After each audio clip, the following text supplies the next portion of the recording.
మన ముందు వచ్చబోయే వ్యక్తి అతడు దైవ గ్రంథంలో ఆయన కోసం 3 చోట్ల రాసింది. 3 చోట్ల రాసింది. మొదటి రాజుల గ్రంథంలో రాసింది, రెండో రాజుల గ్రంథంలో రాసింది, రెండవ దినవృత్తాంతాల గ్రంథంలో రాసింది, యెషయా గ్రంథంలో రాసింది. 3 చోట్ల ఒకే వృత్తాంతం, ఒకే వ్యక్తి. ఎవరతడు? హిజ్కియా. దేవుని స్తోత్రం. అందరూ చెప్పగలిగారు ఎలా బైబిల్ గ్రంథంలో ఒక వ్యక్తి కోసం 3 సార్లు. ఎందుకలా 3 సార్లు రాశారంటే, ఎందుకలా 3 సార్లు రాయడం జరిగింది అంటే, రాజుల గ్రంథము చరిత్ర గ్రంథం కాబట్టి ఆ కాలం నాటి రాజుల చరిత్ర చెప్పేటప్పుడు ఆయన కోసం ప్రస్తావించడం జరిగింది. దినవృత్తాంతాల గ్రంథము ఆధ్యాత్మిక గ్రంథం, అంటే అటు రాజుల కోసం చెప్తానే ఉంటుంది కానీ ఆధ్యాత్మిక జీవితం గురించి చెప్తూ ఉంటుంది. అంటే ఆధ్యాత్మిక జీవితంలో ఎవరెవరు బాగా ఉన్నారు, వారి రాజ్యాలు ఏమైనా, వాటి గురించి చెప్తూ ఉంటారు. ఆ నేపథ్యంలో ఆధ్యాత్మిక జీవితాన్ని పటిష్టంగా పాటించడం వలన ఒక రాజు పరిపాలన ఎలా ఉంటుందో చెప్పే క్రమంలో హిజ్కియాను కూడా తీసుకోవాల్సి వచ్చింది వారు. దేవుని స్తోత్రం. అలా చరిత్ర చెప్పేటప్పుడు ఒకటి, ఆధ్యాత్మిక చరిత్ర చెప్పేటప్పుడు రెండోసారి చెప్పాల్సి వచ్చింది. అలానే యెషయాతో చాలా సంబంధాలు ఉన్నాయి కాబట్టి హిజ్కియా కాలంలో ప్రవక్త యెషయా కాబట్టి యెషయా గ్రంథం రాయబడ్డప్పుడు మరలా ఆయన చరిత్ర రాయబడింది 3 సార్లు. క్లారిటీ వచ్చింది కదా? 3 సార్లు రాయబడింది. ఒకటి ఎందుకు? చరిత్ర గ్రంథం కాబట్టి చరిత్ర చెప్పేటప్పుడు చెప్పడం జరిగింది. రెండవది ఎందుకు అని అంటే ఆధ్యాత్మిక పరిపక్వత, ఆధ్యాత్మిక దృష్టిలో చెప్పడం జరిగింది. మూడవది ఎందుకు అని అంటే, మూడవది యెషయా గ్రంథంతో, యెషయాతో ఒక సత్సంబంధం కలిగిన రాజు హిజ్కియా కాలంలో ప్రవక్త యెషయా కాబట్టి యెషయా గ్రంథం చెప్పబడినప్పుడు ఆ రాజు కోసం చెప్పడం జరిగింది. దేవుని స్తోత్రం కదా. రైట్. అయితే ఇందులో విభిన్నమైన విషయం ఏమిటి అని అంటే, రెండవ రాజుల గ్రంథంలో దేవుడు అతనికి తోడుగా ఉన్నాడని రాయబడుతుంది. ఎందుకు తోడుగా ఉన్నాడో కారణాలు రాస్తాడు. రెండవ దినవృత్తాంతాల గ్రంథంలో ఆయన చేసిన సేవా జీవితం, అలాగే ఎలా చేసేవాడు, ఏం చేశాడు, అసలు దేవుని మందిరానికి, దేవుని సేవకి ఏం చేశాడు అని రాయబడ్డది. ఎందుకని రెండవ దినవృత్తాంతాలు ఏ దృష్టి అన్నాము? ఆధ్యాత్మిక దృష్టి. మూడవది ప్రవక్త కాలంలో కాబట్టి అక్కడ మామూలుగా ప్రవక్తతో సంబంధం, ప్రవక్తతో మాటలు రాయబడి ఉంటాయి. దేవుని స్తోత్రం కదా. కాబట్టి 3 ముఖ్యమైన విషయాలను నేను మీ దగ్గరికి తీసుకెళ్తాను. చూడండి. మొదట రెండవ రాజుల గ్రంథం 18వ అధ్యాయం. అక్కడే పరిచయం అవుతాడు ఆయన. 18వ అధ్యాయం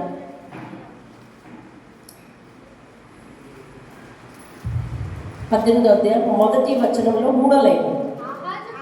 ఆహాజు కుమారుడు అయిన ఆయన హిజ్కియా ఏల ఆరంభించును. అతడు ఏలను ఆరంభించినప్పుడు 20 ఏండ్ల వాడై యెరూషలేమునందు 29 సంవత్సరములు, అంటే అతనికి 49 సంవత్సరాలు వచ్చినప్పటి వరకు కూడా ఆయన డ్యూటీలో ఉన్నాడు. రైట్. అతను ఏం చేశాడు? 3వ వచనం చదవండి. తన పితరుడైన దావీదు చేసినట్లు అతడు యెహోవా దృష్టికి పూర్ణముగా నీతిని అనుసరించాడు. దేవుని స్తోత్రంగా. ఈ హిజ్కియాకి దావీదుకి సంబంధం ఏమిటి అంటే, దావీదు యొక్క 14వ తరపు మనవడు హిజ్కియా. అంటే దావీదు కుమారుడు సొలొమోను కుమారుడు రెహబాము, అలా వరుసలో చెప్పుకొస్తే హిజ్కియా 14వ తరపు మనవడు. అర్థమైందండి? అయితే హిజ్కియా గురించి చెప్పవలసి వచ్చినప్పుడు దేవుడు దావీదుని జ్ఞాపకం చేసుకున్నాడు. దావీదుకు దేవుడు ఇచ్చిన బిరుదు ఉంది. ఏంటది? పెద్ద కుమారుడు కదా, జ్యేష్ఠ కుమారుడు, నా జ్యేష్ఠ కుమారుడు అని ఇచ్చాడు. ఆయన జ్ఞాపకం చేసుకున్నాడు. ఇక్కడ దావీదు నడిచినట్లుగా అట. చదవండి 3వ వచనం. దావీదు చేసినట్లు. రెండవ రాజుల గ్రంథం 18. రెండవ రాజుల గ్రంథం 18. యెహోవా దృష్టికి, అంటే దావీదు ఎలా నడిచాడు అన్నమాట? యెహోవా దృష్టికి పూర్ణముగా. మొన్న మనం అనుకున్నాం దావీదు ఎన్ని మార్లు ప్రార్థన చేశాడు? 7 మార్లు. 7 అనే సంఖ్య దేనికి దావీదు పూర్ణముగా యెహోవాను అనుసరించాడు. దావీదు వలే ఇతడు కూడా పూర్ణముగా యెహోవాను అనుసరించెను అని చెప్పి ఉంది. మరి 5వ వచనాన్ని చూడండి. అతడు ఇక్కడి నుంచి ఆయన భక్తి జీవితం అండర్లైన్ చేసుకోవాలి. ఇతడు ఇశ్రాయేలీయుల దేవుడైన యెహోవా యందు విశ్వాసం ఉంచినవాడు. నెంబర్ 1 అతడు విశ్వాసం ఉంచినవాడు దేవుని యందు. ఎవరంటే అతడు దేవుని యందు విశ్వాసం ఉంచినవాడు. అతని తరువాత వచ్చిన యోధా రాజులలో అతని పూర్వీకులైన రాజుల్లోనూ అతనితో సమమైన వాడు ఒకడనూ లేడు. అతడు యెహోవాతో హత్తుకొని, ఇది 2 ఆధ్యాత్మిక జీవితం, ఇది 2. మొదటిది ఏంటండి? విశ్వాసం ఉంచెను. రెండవది హత్తుకుని, దేవుణ్ణి హత్తుకుని. మూడవది ఆయనను వెంబడించుటలో వెనుక తీయక, ఆయనను వెంబడించుటలో వెనక్కి జరగలేదు. ఏ విషయంలో కూడా వెనకంజ వేయలేదు. దేవుణ్ణి తన విషయంలో వెనక పెట్టలేదు. అంటే దేవుడి విషయంలో ఆయన ఎప్పుడు కూడా ఏ పని కూడా ఆలస్యం కాలేదు. ఏ విషయంలో కూడా ఆయన పోస్ట్ పోన్ చేయలేదు, వెనకడుగు వేయలేదు. తర్వాత ఆయన మోషేకు ఆజ్ఞాపించిన ఆజ్ఞలన్నింటినీ గైకొనుచుండెను. మొదటి ఏంటంటే యెహోవా యందు విశ్వాసం ఉంచాడు. రెండోది ఏంటి? యెహోవాను హత్తుకున్నాడు. మూడోది ఏంటి? ఏ విషయంలో కూడా వెనక్కి దిగే, దేవునికి సంబంధించిన ఏ విషయంలో కూడా, అంటే దేవునికి మాట ఇచ్చి తప్పిపోలేదు, వెనక్కి దిగలేదు. నాలుగోది ఏంటంటే ఆజ్ఞలన్నింటినీ కూడా, మోషే ఆజ్ఞాపించిన ఆజ్ఞలన్నింటినీ కూడా గైకొన్నాడు. 7వ వచనం మీరు స్పష్టంగా అందరూ చదవాలి. తాను వెళ్ళిన చోటలెల్లా అతడు జయము పొందెను. చాలు. కావున అంటే ఏంటి? అందువలన కదా. ఎందువలన? దేవుని యందు విశ్వాసం ఉంచినవాడు కాబట్టి, హత్తుకుని జీవించినవాడు కాబట్టి, ఏ విషయాన్ని వెనక తీయలేదు కాబట్టి, ఆజ్ఞను అనుసరించేవాడు కాబట్టి, యెహోవా అతనికి తోడుగా ఉండి అతను పోవు చోటల్లా కూడా అతనికి ఏం ఇచ్చాడండి? జయం ఇచ్చాడు. దేవుని ఇస్తాడు. అంటే అతను వెళ్ళిన చోటల్లో ఎందుకు గెలిచాడు? ఇది చారిత్రక గ్రంథం కదా, రాజుల గ్రంథం. వెళ్ళిన చోటల్లో ఎందుకు గెలిచాడు? ఎందుకు గెలిచాడంటే దేవుడు తోడుగా ఉన్నాడు. దేవుడు ఎందుకు తోడుగా ఉన్నాడు? ఇదిగో ఇందుకు తోడుగా ఉన్నాడు. దేవుడికి స్తోత్రం కదా. హల్లెలూయా. ఇకపోతే అలాగే దినవృత్తాంతాల గ్రంథం చూద్దాం. అన్ని చోట్ల ఒకే ఇన్సిడెంట్ ఉంది. మీకు అసలైన ఇన్సిడెంట్స్కి వెళ్ళేసరికి నేను మీకు మళ్ళీ అన్ని టాలీ చేసి చూపిస్తాను. 2వ దినవృత్తాంతాల గ్రంథం 2వ వచనం, 29 2వ వచనం. అతడు తన పితరుడకు దావీదు చర్య అంతటి ప్రకారం యెహోవా దృష్టికి యథార్థముగా ప్రవర్తించారు. దేవుని స్తోత్రం. దావీదు దేవుని దృష్టికి ఎలా ప్రవర్తించాడండి? యథార్థంగా. ఈయన కూడా ఎట్లా ప్రవర్తించాడంట? యథార్థంగా ప్రవర్తించాడంట. ఇప్పుడు చూడండి, ఇది దినవృత్తాంతాలు ఏ దృష్టితో రాసిందండి? ఆధ్యాత్మిక దృష్టి. కాబట్టి ఇప్పుడు దేవునికి అతను ఏం సేవ చేశాడో చూడండి. నా 3వ వచనాన్ని నేను చదువుతున్నాను. అతడు తన ఏలుబడి యందు మొదటి సంవత్సరము మొదటి నెలను యెహోవా మందిరపు తలుపులను తెరిచి వాటిని బాగు చేసి యాజకులను లేవీయులను పిలవనంపించి తూర్పుగా ఉన్న రాజవీధిలో వారిని సమకూర్చి వారితో ఇలా అంటున్నాడు, లేవీయులారా నా మాట ఆలకించండి. ఇప్పుడు మిమ్మల్ని మీరు ప్రతిష్ఠించుకొని మీ పితరుల దేవుడైన యెహోవా మందిరమును ప్రతిష్ఠించి పరిశుద్ధ స్థలములో నుండి నిషిద్ధ వస్తువులన్నింటినీ బయటికి తీసుకెళ్ళిపోండి. మన పితరులు ద్రోహులై మన దేవుడైన యెహోవా దృష్టికి చెడు నడతలు నడిచి ఆయనను విసర్జించి ఆయన నివాసంలో పెడముఖం పెట్టుకుని దానిని అలక్ష్యం చేసిరి. 9వ వచనం. కాబట్టి మన తండ్రులు కత్తి చేత పడిరి. చూసారా? వాళ్ళు దేవుని మందిరానికి పెడముఖం పెట్టుకొని, అంటే పెడముఖం అంటే వెనక మొహం పెట్టుకొని ఏం చేశారంటే చెడు నడతలు వచ్చారు. ఆయన నివాసానికి వెన్ను చూపించారంట. అంటే వారి ప్రయాణం దేవుని మందిరమే లేదు, దేవుని మందిరానికి దూరంగా ఉంది. అర్థమవుతుందండి? వారి ప్రయాణం దేవుని మందిరం వైపు లేదు. ఈనాడు చాలా మందిరాల్లో ఇదే పరిస్థితి అయిపోతుంది. విశ్రాంతి దినానికి కట్టుబడే మనుషులు చాలా తక్కువైపోతున్నారు.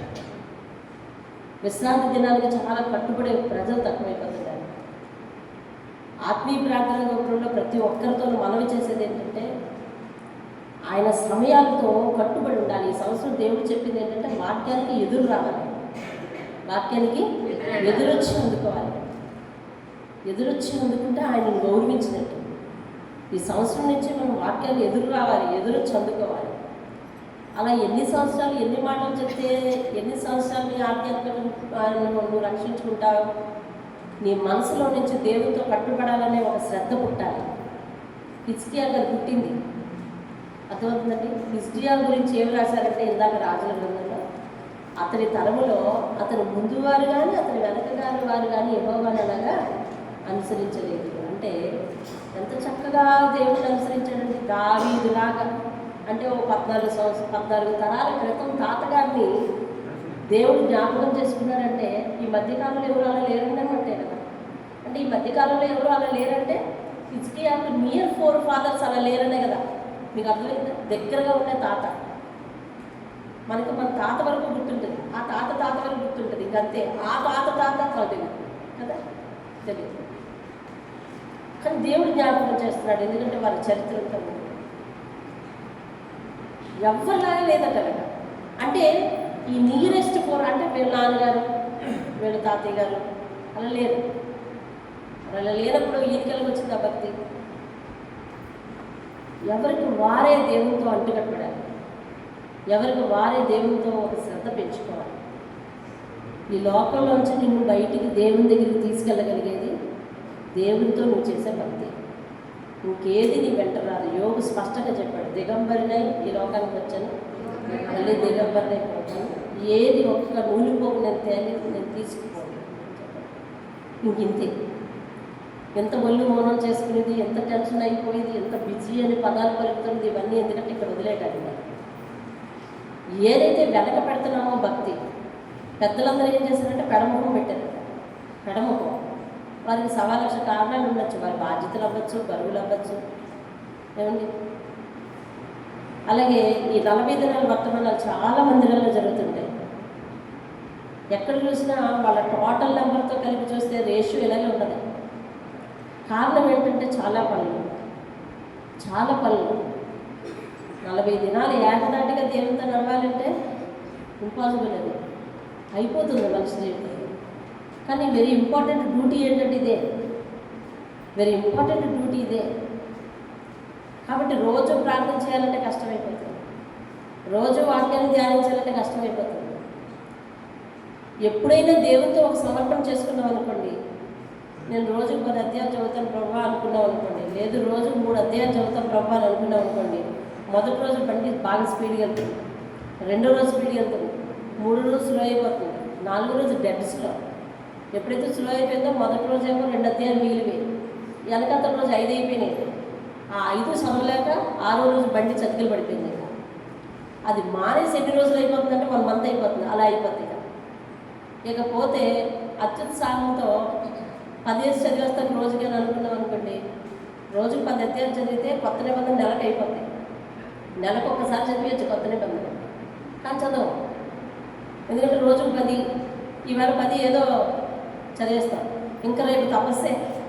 3వ రోజు అయితే కాలు పైకి తల కిందకి పెట్టి తపస్సు చేయవలసిన పరిస్థితి వస్తుంది. ఎందుకురా బాబు ఈ బాధ అంతా, పోనీ రేపు ఆదివారం వస్తుంది, ఇంకా ఏకంగా కూర్చుని ఈ 10 ఆ 10 2 10 చదివేస్తానని సరే అనుకుంటే చదివేటప్పుడు ఏదో ఆటంకం వచ్చేస్తుంది. ఇంకా సోమవారానికి అది 35 కూర్చుంటుంది. ఇంకా నెంబర్ని చూసేసరికి మనకి దడ. కాబట్టి ఇంక దాని జోలికి వెళ్దాం. కాబట్టి కమిట్మెంట్ అనేది ఎలా ఉండాలి అని అంటే, ఇదిగో ఆ భక్తులను చూపిస్తున్నట్టు దేవుడు. వారు హత్తుకున్నారంటే ఏది వెనకదీయలేదట. ఇప్పుడు మన సమర్పణలన్నీ అనుకుంటాం వెనకపోతున్నాం. ఈ రోజులు అంత్య దినాలలో భక్తి ఎట్లా ఉంటుందంటే వెనక్కిపోయే భక్తి అంటే వెనక్కిపోతున్నాం. అంత వెనక్కి అర్థమవుతుందండి, వెనక్కిపోతున్నాం. కాబట్టి లోకమంతా కూడా దేనికి ఓటేస్తుంది అని అంటే, మనకు తెలుసు విగ్రహాలకు ఓటేస్తుంది అని అనుకుంటున్నాం. మొన్న జరిగిన సంబరాల గురించి మా స్కూల్లో మాట్లాడుకుంటున్నాం. అక్కడ ఎన్నో ఆధ్యాత్మిక ప్రోగ్రామ్స్ ఏర్పాటు చేస్తారంట. ఇన్నాళ్ళైతే రికార్డింగ్ డ్యాన్సులు అవి ఏర్పాటు చేసేవారు. ఇప్పుడు అలా కాదు, యాజమాన్యం మారింది కాబట్టి ఆధ్యాత్మిక కార్యక్రమాలు ఏర్పాటు చేస్తారు. ఆ ఆధ్యాత్మిక కార్యక్రమాలు జనం తగ్గిపోతున్నారు. మరి దేనికైతే ఉంటారు అంటే మనుషుల దృష్టి దేవుని మీద ఎక్కడ ఉండట్లేదు. కారణం ఏంటంటే పూర్తిగా పాపంలో ముంచి తేల్చి ఈత కొట్టించేసి నిన్ను నరకానికి తీసుకెళ్ళి దేపెట్టేసే వరకు ఆ అపవాది ఉరుగుదు. మన ఆత్మలకు కాపలా ఒకటే, వాక్యమే. మన ఆత్మలకు కాపలా ఏంటంటే వాక్యం. దేవుని స్తోత్రం కదా.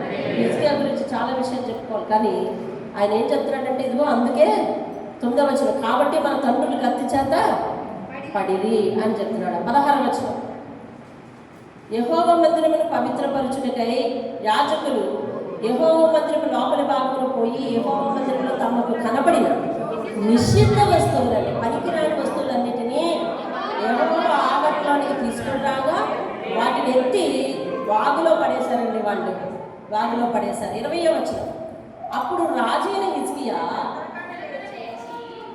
ఎప్పుడు లేచాడండి? అక్కడ అడ్రస్సింగ్ చూసారా? రాజైన హిజ్కియా ఎప్పుడు లేచాడమ్మా? అందరికంటే లేచి పట్టణపు అధికారులను సమకూర్చుకొని యెహోవా మందిరములకు పోయాడు. అతడు రాజు, కానీ ఎప్పుడు లేచాడండి? పందల కండే లేచాడు. చాలా తెల్లవారుజామున లేచాడు. ఎప్పుడు రెడీ అయిపోయాడు, ఎప్పుడు అందరినీ తీసుకుని ఎక్కడికి వెళ్ళిపోతాడంటే తెలుసా? దేవుని స్తోత్రం కలుగును గాక.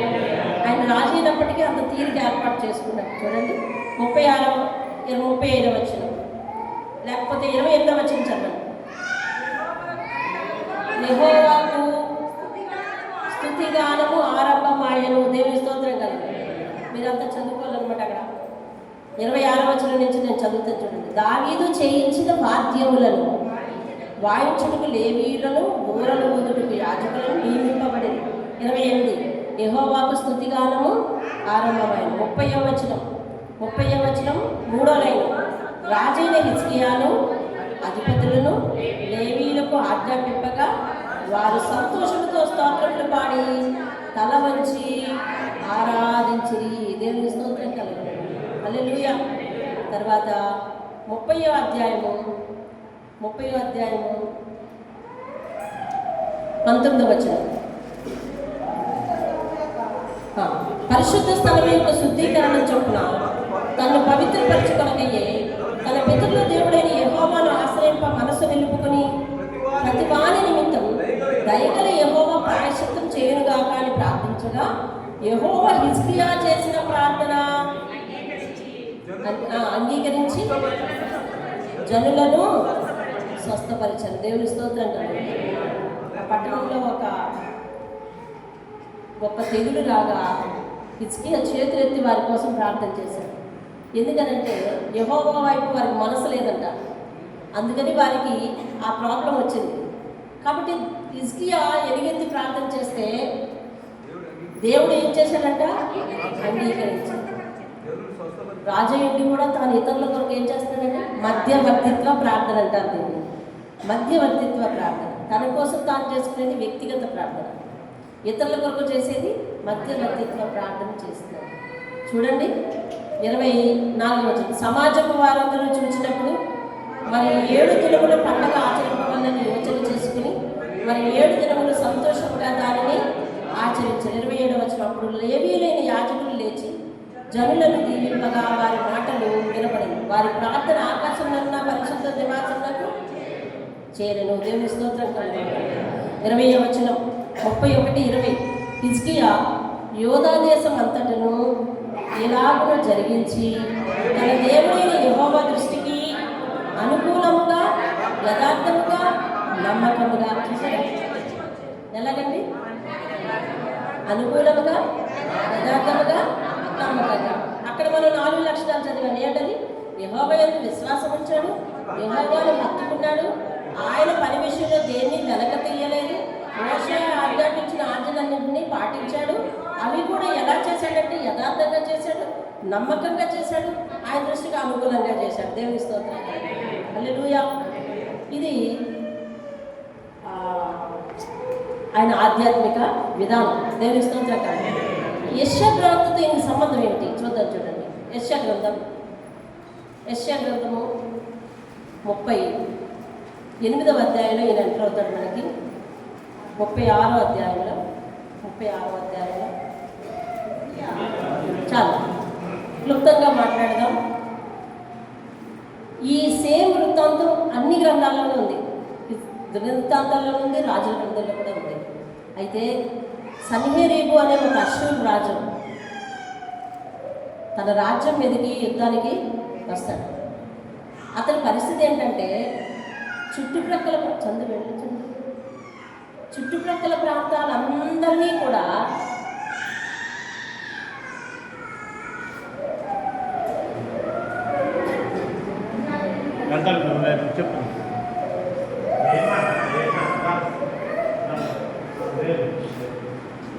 జ్ఞానం బాగాలేదు కదా అసలు ఎక్కడ ఉన్నట్టు.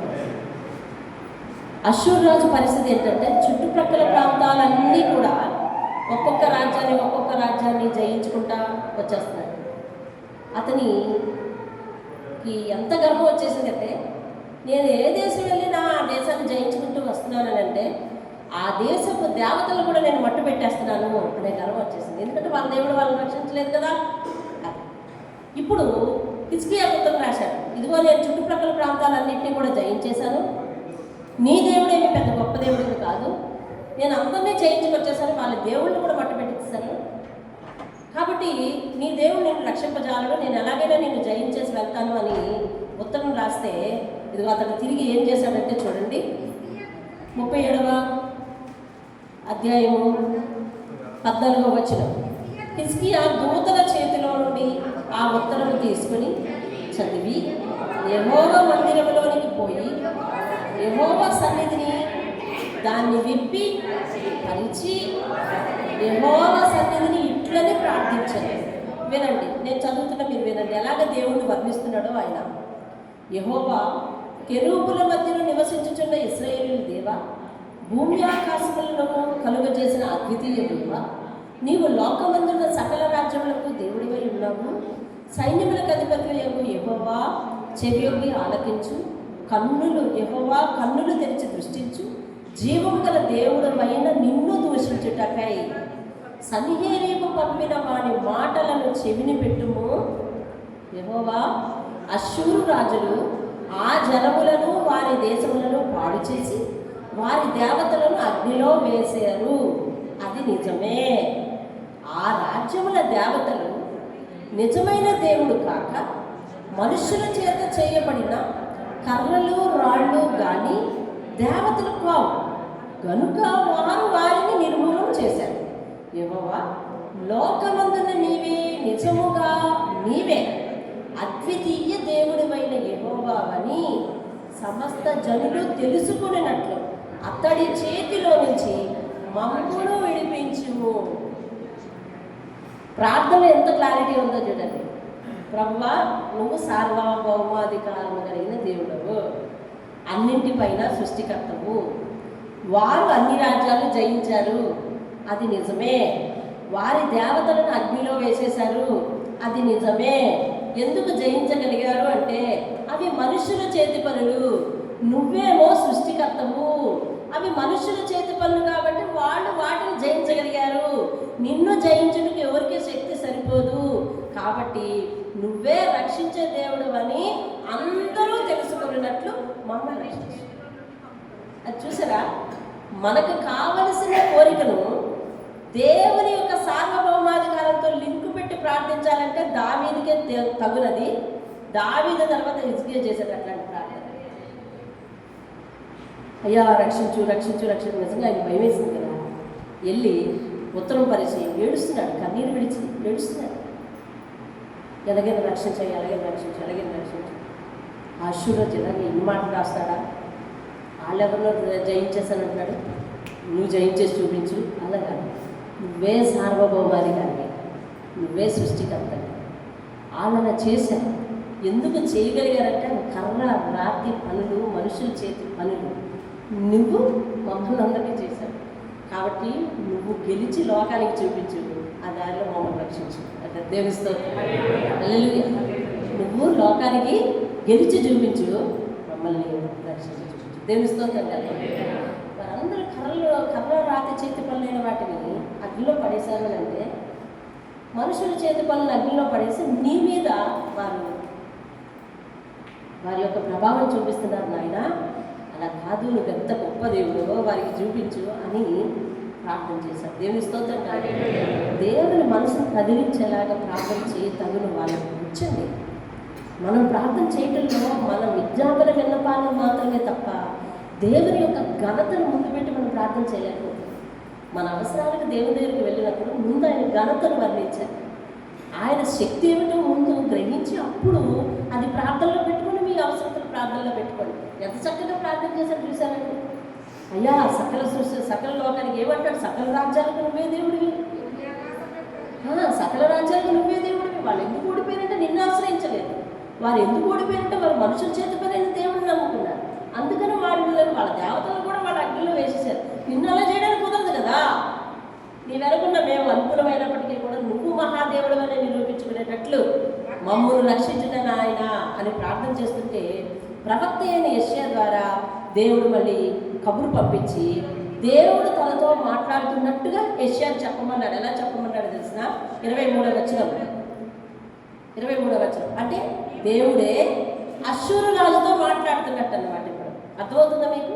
ఇది ఇక్కడ భాష అర్థం చేసుకోవాలి. దేవుడు ఎవరితో మాట్లాడుతున్నట్టు ఇప్పుడు అష్షూరు రాజుతో. ఎందుకని అష్షూరు రాజు కదా ప్రగల్భాలు పలికాడు, అష్షూరు రాజుతో మాట్లాడుతున్నాడు. నీవు ఎవరిని తిరస్కరించితివి, ఎవరిని దూషించితివి, నీవు గర్వించి ఎవరిని భయపెట్టితివి, ఇశ్రాయేలు పరిశుద్ధ దేవుడే కదా. చాలు ఎవరిని భయపెట్టాడంటే అష్షూరు రాజు ఏకంగా దేవుడే భయపెట్టాడట. అందుకని చూడండి 28వ వచనం, నీవు కూర్చుండటయు బయలు వెళ్ళుటయు లోపలికి వచ్చుటయు నా మీద వేయి రంకెలు అన్నీ తెలుసు. నా మీద నీవు వేయి రంకెలను నీవు చేసిన కలహము నా చెవుల్లోకి వచ్చేసింది. నా గాలం నీ ముక్కులకు తగిలించదను, నా కళ్ళెము నీ నోటిలో పెట్టి నిన్ను మళ్ళించదను, నువ్వు వచ్చిన మార్గంలో నిన్ను మళ్ళించదను. దేవుని హల్లెలూయా. అర్థమవుతుందండి? ఇది దేవుని సమాధానం. దేవుడు చూసారా ఒక 4 పదాలు ఉపయోగించాడు. అవి మనం కూడా బయటపడవలసిన పదాలు. మనం దేవుడి మీద రంకెలు వేసామనుకోండి అనవసరంగా. దేవుడు కూడా న్యాయం లేదు. దేవుడు కూడా మళ్ళటం చూడండి, మళ్ళటం దేవుడు చూడటం ఆయన గొప్పలే చూస్తాడని దేవుడు కూడా మనం పార్టీలు అంటగట్టడం. అర్థమవుతుందండి? ధనిక పేద భేదాలు అంటగట్టడం అలాంటివి కానీ చేసామనుకోండి, ఇదిగో దేవుడు అంటా ఉన్నాడు, నువ్వు నా మీద వేసే రంకెలు నాకు చెవుల్లోకి వచ్చేస్తాయి అంటాడు. ఎక్కడికి వచ్చేస్తాయి అంటాడు? చెవుల్లోకి వచ్చేస్తాయి. నువ్వు నా మీద వేసే రంకెలు చెవుల్లోకి వచ్చేస్తున్నాయి. కాబట్టి నీ కలహం నాకు తెలుస్తుంది, నీ గొడవ నాకు తెలుస్తుంది, నీ కోపం నాకు తెలుస్తుంది, నీ రంకెలు నాకు తెలుస్తున్నాయి. కాబట్టి నేను నీ ముక్కుకి గాలం తగిలించేసి ఏంటంట నీ ముక్కుకి ఏం చేస్తాడంట? గాలం తగిలిస్తాడంట. కళ్ళెము నోట్లో పెట్టి నిన్ను మళ్ళించదను అని చెప్తాను. దేవుని స్తోత్రం కలుగుతాను. అయితే 34వ వచనం చూడండి, ఈ పట్టణము లోపలికి రాక తాను వచ్చిన మార్గమునే అతడు తిరిగిపోవను, ఇదే యెహోవా వాక్కు అని యెషయా ద్వారా దేవుడు చెప్పించాడు. అలాగే 35వ వచనం, నా నిమిత్తమును నా సేవకుడైన దావీదు నిమిత్తమును నేను ఈ పట్టణమును కాపాడి రక్షించుదును. దేవుని స్తోత్రం కలుగుతాను. అప్పుడు దేవుడు ఆ దండ్రుల వారిని అందరినీ కూడా మొత్తి వారు వచ్చిన దారినే వారు పోయేటట్లు అష్షూరు రాజు తన దేశం వెళ్ళిపోయాడు, పారిపోయి తన దేశం వెళ్ళిపోయి ఆ నిమ్రోను అనే దేవత దగ్గర మొక్కుతూ ఉంటుండగా వాళ్ళ కుమారులే అతన్ని చంపేశారని ముందు గ్రంథాల్లో రాయబడింది. దేవుని స్తోత్రం కాదు. ఇది అయిపోయిన తర్వాత యుద్ధం మానిపోయింది. తర్వాత అందరూ హిజ్కియా రాజు వలన ఆయన చేసిన ప్రార్థన వలన యుద్ధం మానింది అని చెప్పి సంతోషంతో అందరూ రాజు కానుకలు తీసుకొస్తారు. ఎవరికండి? హిజ్కియా రాజు కానుకలు తీసుకొస్తారు. ఈ లోపల అతనికి ఏమైందంట చూడండి. 2వ దినవృత్తాంతాలు 2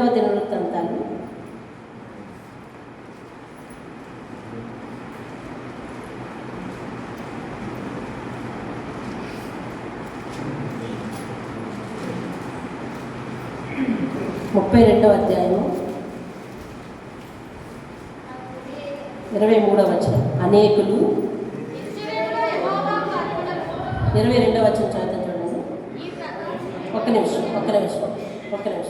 అదే లైన్లో పైన అంతటా అతడు తన దేవుని గుడిలో చచ్చినప్పుడు అతని కడుపున పుట్టిన వారే అతన్ని అక్కడ కత్తివాత చంపిరి. ఎవరిని? సన్హెరీబుని. ఏమండి, మీరు కరెక్ట్గా 21 నుంచి చదివితే బాగుంటుంది. యెహోవా ఒక దూతను పంపెను, అతడు అశ్షూరురాజు దండ్రిలోని పరాక్రమశాలందరినీ సేనా నాయకులను అధికారులను నాశనం చేయగా అశ్షూరురాజు సిగ్గునొందిన వాడే తన దేశానికి తిరిగి వెళ్ళిపోయాడు. అంతటా అతడు తన దేవుని గుడిలో చచ్చినప్పుడు అతని కడుపున పుట్టిన వారే అతను అక్కడ కత్తి చేత చంపారు. ఈ ప్రకారం యెహోవా హిజ్కియాను యెరూషలేము కాపురస్తులను అశ్షూరు రాజు సన్హెరీబు చేతుల నుండి అందరి చేతుల నుండి రక్షించి అన్ని వైపుల్లో వారిని కాపాడినందున అనేకులు యెరూషలేములో యెహోవాకు అర్పణలను యూదా రాజైన హిజ్కియాకు కానుకలను తెచ్చి ఇచ్చి అందువల్ల అతడు అప్పటి నుండి సకల జనముల దృష్టికి ఘనత విందున వాడాయను. దేవుని స్తోత్రం. 25వ వచనం చదవండి. అయితే హిజ్కియా మనసును గర్వించి చేయబడిన మేలుకు తగినట్లుగా ప్రవర్తించలేదు. 26వ వచనం. హిజ్కియా హృదయమున గర్వం విడిచి తాను యెరూషలేము కాపురస్తులను తమను తాము తగ్గించుకునేది కనుక హిజ్కియా దినముల్లో యెహోవా కోపము జనుల మీదికి రాలేదు. దేవుని స్తోత్రం. ఇక్కడ జరిగింది ఏంటంటే అండి, ఎప్పుడైతే యుద్ధం తప్పిపోయిందో ప్రజలందరూ యెహోవాకు కానుకలు తీసుకొస్తున్నారు, హిజ్కియాకు కానుకలు తీసుకొస్తారు. ఈ ఆటలో ఒకరు మిస్ అయ్యారు. ఎవరు?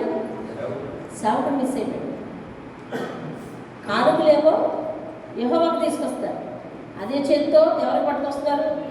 హిజ్కియాకు తీసుకొస్తారు. హిజ్కియా దృష్టికి, ప్రజల దృష్టికి ప్రవక్త అయిన యెహోవా కనపడలేదు. ఒకటి. రెండవది, హిజ్కియాకు దుఃఖం వస్తే ఎక్కడికి పారిపోయాడండి? ఇప్పుడు యుద్ధం మారిపోయింది, దేవుని మందిరానికి వెళ్ళండి కానీ ఎక్కడైనా ఉందా? మీరు రాజుల గ్రంథం వెతకండి, దినవృత్తాంతాల గ్రంథం వెతకండి, యెషయాలను కానీ ఎక్కడ కూడా యుద్ధం మారిపోయిన తర్వాత అతను గుడికి వెళ్ళలేదు. ఎందుకంటే గిఫ్ట్లు వచ్చే సందర్భం ఉండిపోయాడు. అర్థమైందండి? నేను చాలామందిని చూశాను, దేవుడు వారిని దీవించి ఒక పెద్ద స్టేజ్లో ఉంచితే కనుక, లేదా దేవుడు వారిని దీవించి వారి జీవితంలో కాగల కార్యం జరిగిస్తే కనుక దాని హడావిడిలో ఉండి ఇక దేవుని పట్టించుకోవడం లేదు. అలా జరగకూడదు. హిజ్కియా జీవితంలో జరిగింది. ఎందుకలా జరగకూడదు? ఇంకా వాక్యం ఇలా ఉంది, జరగకూడదు. నేను నేర్చుకున్న ఒక పాఠం ఏంటంటే, దేవుని దగ్గర నుంచి మనల్ని ఎప్పుడైతే దేవుడు ఆశీర్వదించాడో, లేదా మేము ఒక వారం రోజుల నుంచి ఇంట్లో అందరం శరీర బలహీనత చేత పట్టబడతాం, లేకపోతే దేవుడు కనికరించి ఒక మంచి వాతావరణం ఇచ్చాడు అనుకో, అంటే ఏం చేశాడు అనమాట? మేలు చేశాడు అనుకో. ఆశీర్వదించి ఒక మంచి ఘట్టం, మేలు చేసి ఒక మంచి ఘట్టం ఇచ్చాడంటే మనం ఇంకా అలర్ట్గా ఉండాలి దేవుని దగ్గర. ఎందుకు తెలుసు? మన ప్రార్థన ఆలకించాలి. ఆశీర్వాదానికి వారసులను చేశాడు దేవుడు. మేలైన స్థితిలో ఇన్ని రోజులు ఎలా ఉన్నామో అది ఆపేయక ఇప్పుడు మేలైన స్థితిలో ఉండని మరొక స్టేజ్ ఇచ్చాడు. వీటన్నిటి కోసం దేవుని దగ్గర ఎలా ఉండాలి తెలుసా? చాలా. నేను ఒక పదం వాడతాను, మీకు నచ్చిన నచ్చగలను. మన జ్ఞానేంద్రియాలన్నీ చాలా జాగ్రత్తగా దేవుని దగ్గర అలర్ట్ చేసుకొని బ్రతకాలి. మన జ్ఞానేంద్రియాలన్నీ దేవుని దగ్గర అలర్ట్ చేసుకొని బ్రతకాలి. ఆశీర్వాదం వచ్చిందంటే that is promotion to you. Promotion వచ్చిన వాళ్ళకి బాధ్యతలు పెరుగుతాయి, తగ్గుతాయి? పెరుగుతాయి. అంటే దేవుని దగ్గర నువ్వు ఉండే తీరులో ఇంకా క్వాలిటీ పెరగాలి. క్వాలిటీ పెరగలేదనుకోండి. సౌలు దగ్గర ఏం జరిగింది? యోధా రాజు, అది ఎవరు? ఇశ్రాయేలు రాజు, దావీదు ముందువాడు ఎవరు? సౌలు. దావీదు ముందు రాజు ఎవరండి? సౌలు విషయంలో ఏం జరిగింది? దేవుని అభిషేకం ఆయన మీదకి వచ్చింది, అతను రాజు అయ్యాడు. రాజు అయిన తర్వాత అతను పట్టించుకునే దేవుడు పట్టించుకోలేదు సరికదా. అతను చేసే చెడ్డ పనులన్నిటికీ దేవుడిని అడ్డం పెడుతున్నాడు. అర్థమవుతుందండి? మనం మన జీవితాలకు దేవుడిని అడ్డం పెట్టకూడదు. మనం మన అనాత్మీయతకు దేవుడిని అడ్డం పెట్టకూడదు. మనం చెయ్యలేము, నిలకడగలిగలేము, మన అసమర్థతకు దేవుడిని అడ్డం పెట్టకూడదు. నేను ఎవరిని వార్నింగ్ ఇచ్చిన వార్న్ చేయడం అంటే మిమ్మల్ని హెచ్చరించినా నేను ఒకటే చెప్తా, నువ్వు దేవుని దగ్గర భక్తిగా ఉండలేకపోవడానికి గల కారణం 1 పిల్లలు అనద్దు, 2 ఉద్యోగం అనద్దు, 3 నీకున్న బాధ్యతలు అనద్దు. ఈ 3 కూడా దేవుడు బ్లెస్సింగ్స్ అవి. దేవుడు ఇచ్చిన బ్లెస్సింగ్సే దేవుడికి అడ్డం చెబితే అది ఎంత తెలివి తక్కువతనం చూడండి, ఎంత తెలివి తక్కువ. ఈరోజు ఎందుకు వెళ్ళలేకపోతున్నాడు దేవుని మందిరానికి? బిజీ. అతని దగ్గరికి వచ్చి విజిటర్స్ ఎక్కువయ్యారు. సొలొమోను ఎందుకు ఆత్మీయతలో తగ్గిపోయాడు? అతను అన్నీ సెట్ చేసేసిన తర్వాత, స్థిరపడిన తర్వాత రాసిపడి ఉంటుందంట. వాళ్ళ కుమారుడు అంతే, స్థిరపడిన తర్వాతే తప్పిపోయాడంట. నా బాబే ముందు తప్పిపోలేదు, స్థిరపడిన తర్వాత తప్పిపోయాడంట. లోటుపాట్లతో ఉన్నప్పుడు తప్పిపోవడం కాదు, స్థిరపడిన తర్వాత తప్పిపోయాడు. ఎందుకంటే బిజీ. వాళ్ళు ఇన్వాల్వ్ అయిపోయారు, అందులో ఆ పనిలో నిమగ్నం అయిపోయారు, ఆశీర్వాదంలో నిమగ్నం అయిపోయారు. అందుకని మందిరాలకు కనిపించదు. హిజ్కియా మందిరాలకు కనిపించలేదు. పైగా అతడి కొరకు ఏ సేవకుడైతే ప్రార్థన చేసి కబురు తెస్తున్నాడో ఆ సేవకుని పూర్తిగా ఇగ్నోర్ చేశాడు, అంటే మర్చిపోయాడు. మర్చిపోగానే దేవుడు 2 విషయాలు జ్ఞాపకం తేయడానికి వీలుగా ప్రజలందరూ యుద్ధం గెలిచినందుకు అర్పణ తెచ్చారు, కానీ హిజ్కియా అర్పణ పట్టుకెళ్ళినట్టు ఉందా వాక్యంలో? లేదు. మరి ఆయనదేది కాదు. దేవుడు గొప్పవాడని అనిపించుకున్నాడు. హిజ్కియా చేసిన ప్రార్థన విన్నాడు. ఆయన రక్షకుడు కాబట్టి రక్షించాడు. వాటి నీ దగ్గర నుంచి అర్పణేది? వెళ్ళి మోకాళ్ళ మీద పడి ఎంతగా ఏడ్చాము. కష్టంలో ఉన్నప్పుడు మన ఏడుపు యొక్క మోతాదు రేంజ్ ఎలా ఉంటుంది? కష్టం దిగిపోయిన తర్వాత మన మోకాళ్ళ రేంజ్ కానీ మోతాదు, మన కన్నీళ్ళ మోతాదు కానీ ఎలా ఉంటుంది? అసలు 2 కూడా ఇన్బ్యాలెన్స్డ్. అసలు ఈ తక్కిడేమో కింద పడిపోతుంది, ఆ తక్కిడేమో పైకి లేచిపోతుంది. అర్థమవుతుందండి? మేలు పొందిన తర్వాత తక్కిడి పైకి లేచిపోతుంది. మేలు పొందకముందు భక్తి ఏమో తక్కిడి కిందకు వచ్చేస్తుంది. అంటే అంత బరువుగా, భారంగా, ఆత్మీయంగా ఉండిపోతున్నాం మనం కష్టాల్లో. కష్టం తీరిన తర్వాత ఉండలేకపోతున్నాం. అర్థమవుతుందండి? లోపల ఒక సామెత ఉంది, మీకు తెలుసలేదు. ఒళ్ళు ఆరితే అంటే ఏంటంట? లేడి పిల్ల అని. అంటే పశువులకి పిల్ల పుడితే తడితో ఉంటాయి కాబట్టి ఆ తడితో ఉన్నంత వరకు కదలేవు.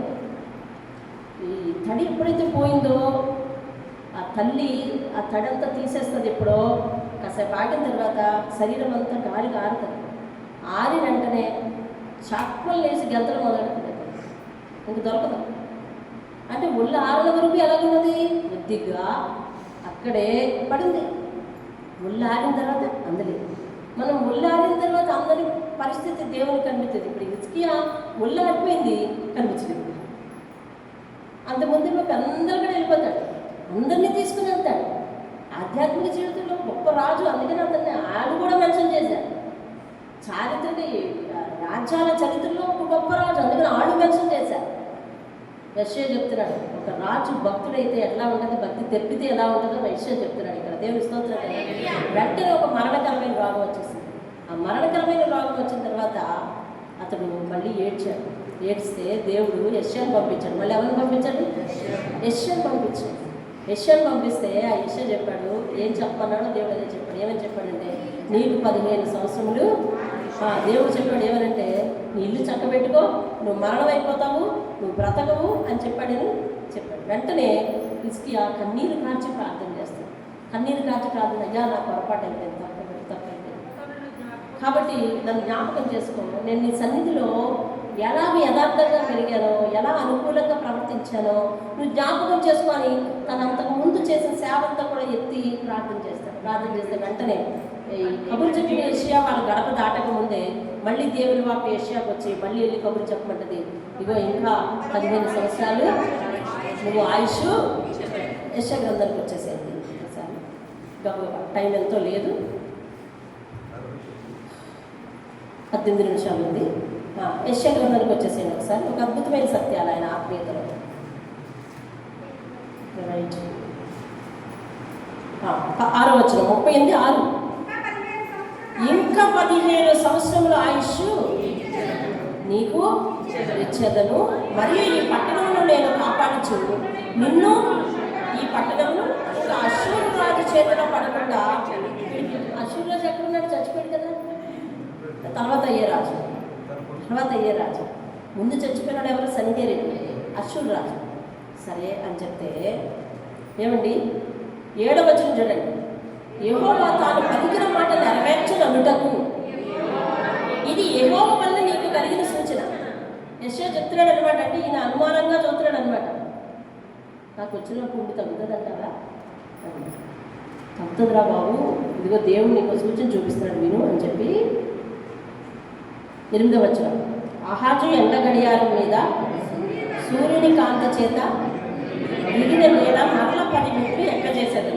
అప్పుడు సూర్యకాంతి దిగిన మెట్లలో 10 మెట్లు మరల ఎక్కేదంటే కాలం వెనక్కి ఎన్ని గంటలు? 10 గంటలు. 10 మెట్లు అంటే 10 గంటలు టైం. తర్వాత ఆరోగ్యం బాగా పుంజుకున్న తర్వాత ఏమైందంటే ఇదిగో చూడండి 19వ వచనం. చక్కగా దేవునికి ఒక కీర్తన పాడుతున్నాడండి. 18వ వచనం చూడండి. పాతాళమున నీకు స్తుతి కలగదు, మృతి నీకు కృతజ్ఞతాస్తుతి చెల్లింపదు, సమాధిలోనికి దిగువారు నీ సత్యమును ఆశ్రయించరు. సజీవులే కదా నిన్ను స్తుతించదరు. ఈ దినమున నేను సజీవుడనై నిన్ను స్తుతించుచున్నాను. 30వ వచనం. మన జీవిత దినములన్నీ యెహోవా మందిరములో తంతి వాయిద్యములు వాయింతును. అప్పుడు యెషయా ఏం చేశాడంట? అంజూరపు పండ్ల ముద్ద తీసుకుని ఆ పుండుకు కట్టెను. అప్పుడు అతడు బాగుపడును అని చెప్పాడు. బాబు, నువ్వు మంచి కీర్తన అయితే పాడుతున్నావు, అప్పుడే సంతోషంతో పాడుతున్నావు, తగ్గిపోద్ది అని చెప్పి నీకు ఈ ముద్ద అంజూరపు ముద్ద నీ పుండు కడతాను, బాగైపోద్ది. ఇప్పుడు దాకా స్తుతి పాడాడు కదా ఇందాకంతా. ముందంతా లేదు. ఇప్పుడు నువ్వు చనిపోతావయ్యా అంటే ఏడ్చాడు. దేవుడు 15 సంవత్సరాలు ఆయుష్ ఇస్తున్నాడు అని అంటే అనుమానంగా చూశాడు. చూస్తే యెషయా అన్నాడు, అనుమానంగా చూస్తావేంటి, ఇదిగో సూచన అని చెప్పి సూచక్రియ చూపించాడు. అంటే నమ్మడానికి వీలుగా, అంటే జరిగిపోయిన కాలాన్ని వెనక్కి మళ్ళీ తిప్పడం అది ఎవరు సాధ్యం? దేవుడు. అంటే తరిగిపోయిన నీ ఆయుష్ను దేవుడు పొడిగించాడయ్యా అని చెప్పడానికి చేశాడు. చేసిన తర్వాత సంతోషంతో ఏం చేశాడంటే ఒక కీర్తన పాడేశాడు. చాలా పెద్ద పాట, ముందు నుంచి వెనక చదివితే చాలా అర్థంతో కూడి ఉంటుంది. అప్పుడు యెషయా పాట అయిపోయిందంట. బాబు, నీకు అంజూరు ముద్ద ఈపు కడతాను, తగ్గిపోతులే, నువ్వు బాగుపడతావు అని చెప్పితే 22వ వచనం చదవండి మళ్ళీ.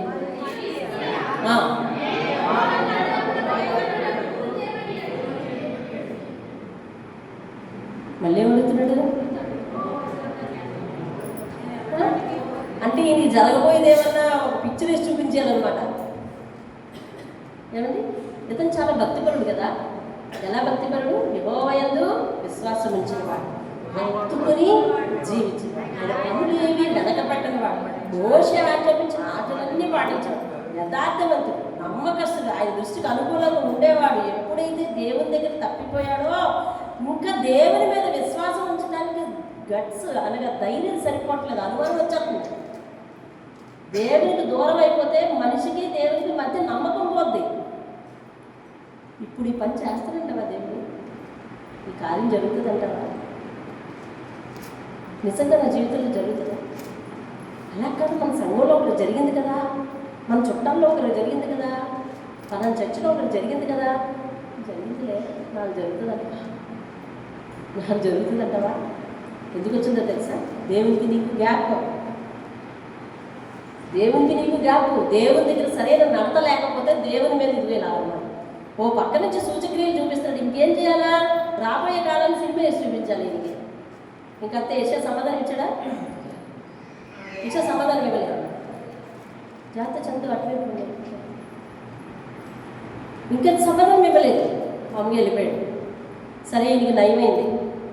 మెల్లగా లేచాడు, బాగున్నాడు, ఇంట్లోనే రెస్ట్ తీసుకుంటున్నాడు. ఈ లోపల ఎవరు వచ్చారు చూడండి ఆయన కోసం.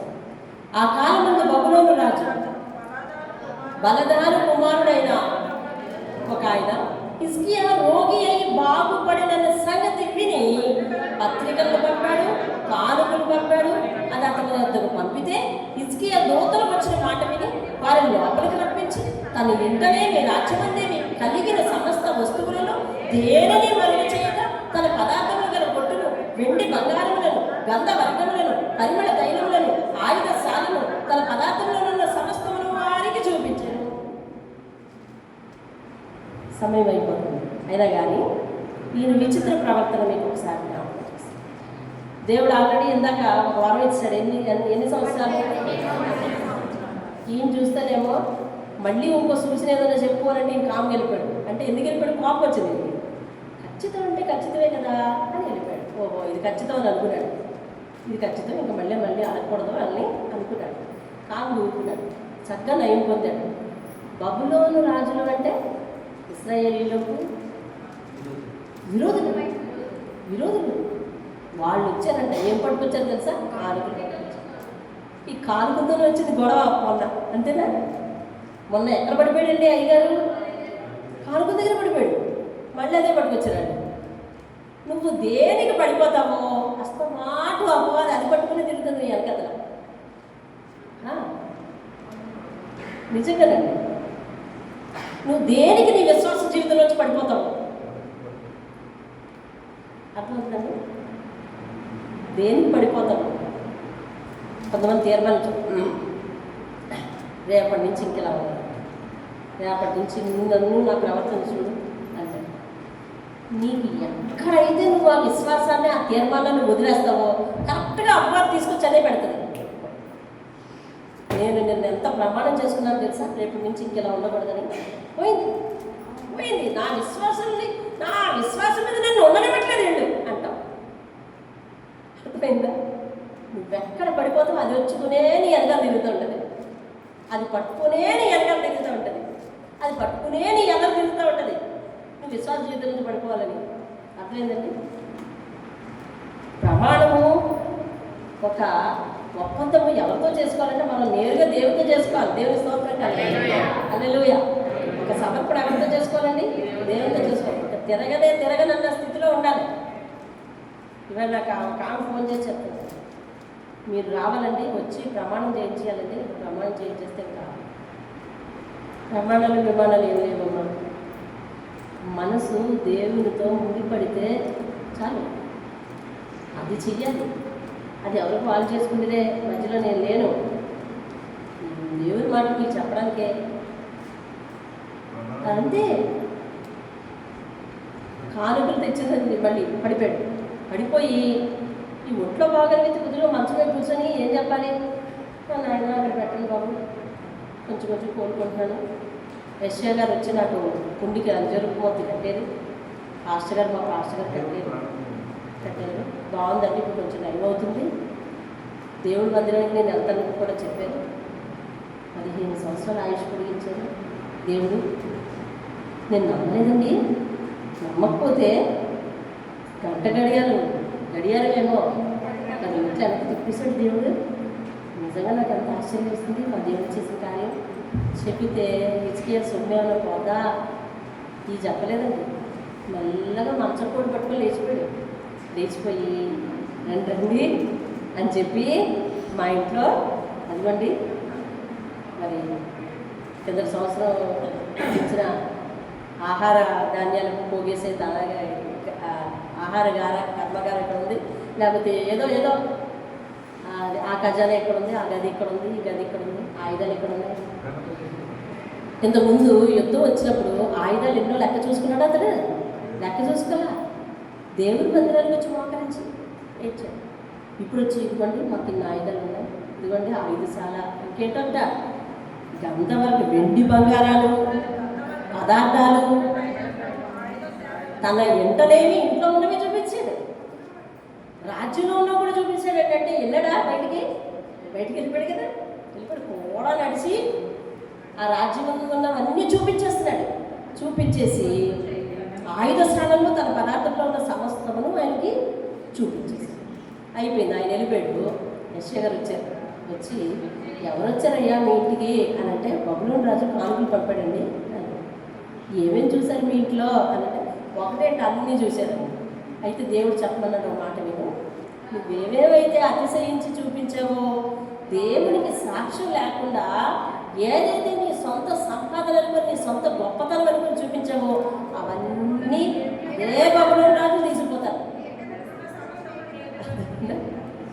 నీ ఇంట్లో ఉండి తీసిపోతారు, నీ రాజ్యంలో ఉండి తీసుకుపోతారు. చూసారా, దేవుడి వల్ల నాకు కలిగేయని చెప్పలేదు, దేవుడి వల్ల కలిగిన ఆరోగ్యం అని చెప్పలేదు, దేవుడి వల్ల ఇదిగో ఆ పాస్టర్ గారు వచ్చి నన్ను పని చేశారని నేను చెప్పలేదు. ఆ పాస్టర్ గారు దేవుడి లాంటి అద్భుతం ఏమంటే కాలాన్ని వెనక తిప్పితే ఆ అద్భుతాన్ని వర్ణించడండి. ఎంత శత్రువులు అయితే మాత్రం, ఎంత మనవాళ్ళు దేవుడు నమ్ముకునేవాడు కాకపోయినా మనం ఈ మాట చెప్పం వాళ్ళతోటి, వాళ్ళు నమ్మండి నమ్మకండి, మీకు అబద్ధం నాకు నిజం, కానీ దేవుడు నా జీవితంలో ఇట్లా చేశాడు అని చెప్పాలి కదా, చెప్పలేదు. వాళ్ళు కానుక తిరిగితే వాటినేమో జాగ్రత్తగా ముద్దు పెట్టుకుని అక్కడ పెట్టి ఈయనేమో లేచి శుభ్రంగా తిరిగి అవి ఇవి చూపిస్తుంటే యెషయా వచ్చి ఒకటే దేవుడు చెప్పమన్నాడు, అయ్యా నిన్ను కాదు, నీ ఇంట్లో ఉన్నవి, నీ రాజ్యంలో ఉన్నవి అన్నీ ఆయన వచ్చి ఒకనాడు ఒలిచిపోతాడు బాబు అని చెబితే హిజ్కియా రాజు ఏమనుకుంటాడు తెలుసా, కొంతమందికి మనసు గట్టి అయిపోయిన తర్వాత, కఠినం అయిపోయిన తర్వాత దేవుని వార్నింగ్ కూడా ఏమనిపించదండి, ఏమనిపించదు. భక్తిహీనత అలవాటు పడిపోయిన తర్వాత వాళ్ళని ఎంత హెచ్చరించినా దేవుని మందిరాన్ని తిరిగి రప్పించలేము. భక్తిహీనత అలవాటు అయిపోతాయి. వారు అనుకుంటే వస్తారు, లేకపోతే లేదంటే వారు చేయిస్తారంటేనే చేస్తారు, లేకపోతే చేయలేరు. వారు మళ్ళీ వారంతా వారే తిరిగి తీర్మానం చేసుకోగలిగితేనే చేయగలరు, కానీ లేకపోతే చేయగలరు. హెబ్రీయులకు రాసిన పత్రికలో అనుకుంటా స్పష్టంగా చెప్పబడింది, ఒక్కసారి పరిశుద్ధాత్మ వరము చేత వెలిగింపబడి మళ్ళీ ఆరిపోతే అటు వారిని వెలిగించడం వల్ల కష్టం. అందుకని హిజ్కియా గారు ఏమని చెప్పారు తెలుసునండి, సర్లే మీరిచ్చిన ఆజ్ఞ చొప్పున, యెహోవా ఇచ్చిన ఆజ్ఞ చొప్పున జరిగితే జరగని, నా కాలంలో జరగకుండా ఉంటే అంతే చాలు, నా కుమారుల కాలంలో జరిగినా నాకు ఏం పర్లేదు అన్నాడు. అదిగోండి 8వ వచనం 39:8, 39:7 వచనం, మరియు నీ గర్భమందు పుట్టిన నీ పుత్ర సంతును బబులోను రాజు నగరునందు నపుంసకులుగా చేయుటకు వారు తీసుకుపోతారయ్యా. నువ్వు చేసిన చెడ్డ పని నీ బిడ్డల మీదకు శాపంగా వచ్చింది నాయనా అని చెబితే అందుకు హిజ్కియా, నీవు తెలియజేసిన యెహోవా ఆజ్ఞ చొప్పున జరుగుట మేలే, నా దినములలో సమాధాన సత్యములు కలుగునుగాక. ఇది ఏ తండ్రికి చెప్పారు? 3 చోట్ల స్థానాన్ని బైబిల్లో సంపాదించిన ఆ వ్యక్తి చివరి నిమిషంలో ఇలా ప్రవర్తించాడు. అంటే 15 సంవత్సరములు గ్యారంటీతో కూడిన ఆయుష్, గ్యారంటీతో కూడిన ఆశీర్వాదం, గ్యారంటీతో కూడిన ఉద్యోగం, గ్యారంటీతో కూడిన తలాంత, గ్యారంటీతో కూడిన ఆ డబ్బు ఏదైతేనే మనిషిని ఎంత చెడదీసే చూడండి. 15 సంవత్సరాలు ఆయన మాట ఇచ్చాడు కాబట్టి తీసుకోడు, 15 సంవత్సరాలకు నేను కూడా ఉండాలి, మా పిల్లల్ని ఎవరు తీసుకుపోతున్నా అది. అంటే ఇలాంటి స్వార్థపూరితమైన భక్తి చేసే వాళ్ళు అలా ఉండడానికి వీలు లేదండి. మనం అలా ఉండడానికి వీలు లేదు. దేవుడు మనకు ఎంత చేరువుగా అనేకమైన మేలులు, ఆశీర్వాదాలు మన మీద కురిపిస్తే ఆశీర్వాదానికి ముందు, ఆశీర్వాదాల తర్వాత మనం ఇలా ఉండడానికి వీలు లేదు. ఎంతోమంది ఆశీర్వాదం అనే అడ్డురాయి తగిలి తప్పని పడిపోయిన వాళ్ళు ఉన్నారు. మీకు తెలుసు, మన దగ్గరికి ఒక ఆయన వచ్చేవాడు, అతని పేరు ఏమండి, పాపం పూట గడవడానికి చాలా ఎడ్యుకేషన్ ఉంది అతనికి, ఇంగ్లీష్ ఫ్లూయెన్సీగా మాట్లాడేవాడు, పెద్ద పెద్ద కంపెనీల్లో కూడా పనిచేసి వచ్చాడు. ఒకనొక సమస్య వచ్చి అతడు ఆత్మహత్య చేసుకోవాలి అనిపిస్తుంది అని చెప్పి అక్కడ ఉత్తరం రాసి వెళ్ళిపోతే, ఆయన ఎవరో ఆత్మహత్య చేసుకుంటాడంటే ఆయన అతను చేసుకోకుండా కాపాడని చెప్పి ఆ వ్యక్తి ఎవరో నాకు తెలీదు, అతను ఎవరో నాకు తెలీదు, మళ్ళీ వస్తే బాగుండు అని ఆ ఉత్తరం ఒక పట్టుకొని నేను దేవుని సన్నిధిలో ఏడ్చి లక్ష్యవారంతో నేను చచ్చిపోతున్నానంటే, లక్ష్యవారంతో అతను చచ్చిపోకూడదయ్యా, వచ్చే ఆదివారం ఆయన తప్పనిసరిగా దేవుని మందిరానికి రావాలి అని దేవుని దగ్గర ఏడ్చి వారం అంతా ఏడ్చానండి. నేను ఆదివారం నాడు ఆయన వచ్చాడు, దేవుని స్తోత్రం.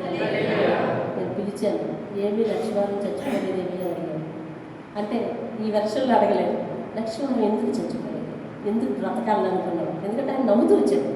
లక్ష్యవారం ఎందుకు చనిపోలేదు, అసలు చనిపోవలసిన కారణం ఏంటి, ఎందుకు బ్రతుకున్నాము, ఎలా బ్రతకాలని బ్రతుకు మీద ఆశ కలిగింది అని అన్ని విషయాలు అడిగితే చాలా కూలంకషంగా చెప్పాడు.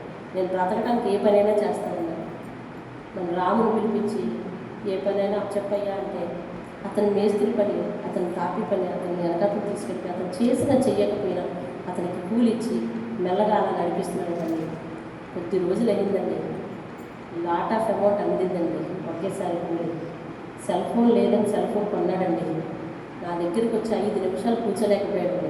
ఎందుకంటే సెల్ ఫోన్కి ఇప్పుడు సిమ్ కొనాలి. నా ప్రార్థన ముగింపు అవ్వట్లేదు, ఇక్కడికి వచ్చి నిలబెట్టాడు. నేను ఆమెనని ఆ నాన్నగారికి మైకిచ్చాను. ఈ లోపల నాకు ప్రార్థన చేసేమన్నాడు. నేను గబ్బు ప్రార్థన చేశాను. ఆయన కంగారు చూసే వెంటనే ఆయన ఎప్పుడు మైకి దిగుతారా అని ఆయన దగ్గర నిలబెట్టాడు. ఆయన దగ్గరికి వెళ్ళి ఆయన చేత కూడా ప్రార్థన చేసుకున్నాడు. ఇంకా ఎవరికో చూపించేస్తాడు. నేను వెళ్ళొస్తానని నాకు టాటా చేయి చూపిస్తాడు. నేను అన్నాను, ఒక 5 నిమిషాలు కూర్చో లేదు. ఎంత కంగారు పడిపోతున్నాడంటే ఎప్పటికిప్పుడు మనం వెళ్ళకపోతే ఏదైనా పేషెంట్ చూడండి అత్యవసర స్థితిలో హాస్పిటల్లో ఉంటే మనం అర్జెంటుగా వెళ్ళాలో మన వాళ్ళు ఎవరైనా ఉంటే అంత కంగారు పడిపోతున్నాడు. అతని ముఖంలో కంగారు మీకు గుర్తుండే రోజు కంగారు పడిపోతా ఉంటే నేను అసలు అతను కూర్చోబెట్టలేకపోతున్నాను. నాకు అర్థమవుతుంది అపవాది ఎలా తీసుకెళ్ళిపోతుందో నాకు అర్థమవుతుంది. వెంటనే పారిపోయి వెళ్ళిపోయాడండి. గబ్బ మెట్లు దిగి వెళ్ళిపోయాడు. అలా కాదు, ఇన్ని రోజులు ఈ సెల్ ఫోన్ లేకుండానే బ్రతుకున్నావు కదా, ఇన్ని రోజులు ఈ సెల్ ఫోన్ లేకుండానే గాలి పీల్చుకున్నావు కదా, ఇందాక నీ సెల్ ఫోన్ కొనుక్కుని అంత టెన్షన్ అయిపోతుంది ఏంటయ్యా, ఒక్క 5 నిమిషాలు కూర్చో, వాక్యం వేరే సరిపోదు కానీ అని నేను చాలా బ్రతిమాలాను. కానీ అతను నెవరక్క నేను కూర్చోలేను, నాకు చాలా అర్జెంటు, అసలు నాకు జాబ్ న్యూస్ ఏం తెలియట్లేదు అని చెప్పి నాకు ఒక మాట చెప్పేశాడు. పారిపోయి ఇంకా నేను ఇలా వాక్యం మొదలు పెడతాను. మళ్ళీ వచ్చాడు. ఏమంటే రియలైజ్ అయ్యి వచ్చాడేమో అని నేను ఎంతో సంతోషించానండి. ఆయన వచ్చాడు, నా టోపీ మర్చిపోయాను ఎక్కడ అన్నాడు. తీసుకెళ్ళిపోయాడు, టోపీ ఇచ్చేసాడు. అంతే, తెర పడిపోయింది. ఇప్పటికొచ్చి కనిపించలేదు. అవునా? చిన్న ఆశీర్వాదం అండి, చిన్న రాయికి తగిలికొని పడిపోతే అసలు దేవుడు ఎంత మహానుభావుడు, ఆయన దగ్గర ఎన్ని ఆశీర్వాదాలు ఉన్నాయి. వాటన్నిటి మాట ఏంటి? అందుకని ఎప్పుడు కూడా తొందరపడకండి. ఏదో 2 ఆశీర్వాదాలు, 3 ఆశీర్వాదాలు, 4 ఆశీర్వాదాలు వాటిని పట్టుకొని తొందరపడిపోకండి. ఇంకేం రివీల్ చేస్తాడో ఉండండి అంతే. దేవుని స్తోత్రం కదా. ఎలా ఉండాలో తెలుసా? మొదటి ఆశీర్వాదం పొందుకోకముందు ఎట్లా ఉన్నావో అలాగే ఉండాలండి, అలాగే ఉండాలి. అందుకనే నేను ఎవరైనా ఒక కొత్త వస్తువు ప్రార్థన చేయమని నేను ఒకటే ప్రార్థన చేస్తున్నాను. అయ్యా, ఈ వస్తువు లేనప్పుడు వీరి ఆత్మీయ స్థితి ఎలాగుందో, ఈ వస్తువు లేనప్పుడు వాళ్ళ మనస్తత్వం ఎలాగుందో, దీని తర్వాత కూడా వాళ్ళ మనస్తత్వం ఆత్మీయత అలాగే ఉండాలి. అలాగే ఉంటే ఒకటేంటండి, ఒకటి వెనక ఒకటి మీరు భరించలేరు. అలాంటివి దేవుడు ఆశీర్వాదాలు ఇస్తారు. దేవుని స్తోత్రం. కాబట్టి చిన్న ఆశీర్వాదానికి అడ్డు తగిలి దేవుని దగ్గర పోగొట్టుకొని మిగిలిన ఆశీర్వాదాలను కోల్పోయి లోపల్లో కలిసిపోయిన అనేక మంది కోసం మేము ప్రార్థన చేద్దాం. లేచినప్పుడు సమయం అయిపోయింది, పూర్తిగా అయిపోయింది. మృత్యులాంటి మాట అది సజీవులే కదా, నిన్ను స్తుతించగలను. నేను సజీవుడనై ఇప్పుడు నేను యెహోవా మందిరంలో స్తుతి చేస్తున్నాను. ఆ మాట నెంబర్ చెప్పమ్మా. 38వ అధ్యాయము 38-19 రైట్. ప్రార్థన వేవేల యోధులతో పరిశుద్ధ లోకంలోనైనా తండ్రి నాయనా పరిశుద్ధుడు ఆరాధించబడుతున్నవాడా, నీకే స్తోత్రములు నాయన. అయ్యా, సకల సృష్టికి పైగా ఉన్నవాడా, అసాధ్యమైనది ఏది నా హస్తానికి లేదని చెప్పిన వాడా, నీకు స్తోత్రములయ్యా. నీకే వందనాలు చెల్లిస్తా ఉన్నాం అయ్యా. ఆశీర్వాదాలకు గనివి, సర్వకృపానిధి, సంపదల గని నాయనా, నీకు స్తోత్రములు చెల్లిస్తున్నాను ప్రభువా. అయ్యా తండ్రి, నీ చేతిలో సర్వ సమృద్ధి ఉంది. అయ్యా తండ్రి, మీరు ఒకనాడు వాక్యం చెప్తుండగా అంటున్నారు, సర్వశక్తిమంతుడైన దేవుని పాదాల దగ్గర సర్వ సమృద్ధి కలగచేయు దేవుని పాదాల దగ్గర నువ్వుంటే నీ పాదాల దగ్గర సర్వ సమృద్ధిని దేవుడు ఉంచుతాడని మీరు సెలవిచ్చారయ్యా. అయ్యా హిజ్కియా తండ్రి నాయన సంపద దగ్గర కూర్చున్నాడు, సర్వ సమృద్ధిని పోగొట్టుకున్నాడు, దేవుడిని పోగొట్టుకున్నాడు. అయ్యా, మేము అలా కాకూడదు. మా జీవితంలో మమ్మల్ని ఆశీర్వదించి ఎన్ని మేలు ఉపకారములు చేసినప్పటికీ కూడా ఆ మొదటి స్థితిలోనే మేము ఉండడానికి సహాయం దయచేయండి. దావీదు అంటా ఉన్నాడు, ఎంతగా హెచ్చించుటకు నేను ఏ పాటి వాడనైనా నా కుటుంబం ఏ పాటిది, ఎందుకు నన్ను ఇలాగా హెచ్చించావు, వీటి వల్ల నాకు సంతృప్తి లేదు, నా కుటుంబం అంతా నీ సన్నిధిలో ఉండాలయ్యా అని ఉత్తమమైన కోరిక కోరుకున్నాడు. అలాగే నీవెన్ని వస్తువులు ఇచ్చి ఎన్ని తలాంతులు ఇచ్చి ఆశీర్వదించినా మా మనవి చివరికి అలాగే ఉండాలి కదా ఆయన. అయ్యా, నువ్వు ఎన్ని ఇస్తే లాభమే ఉంది, ఎన్ని తలాంతులతో దీవిస్తే లాభం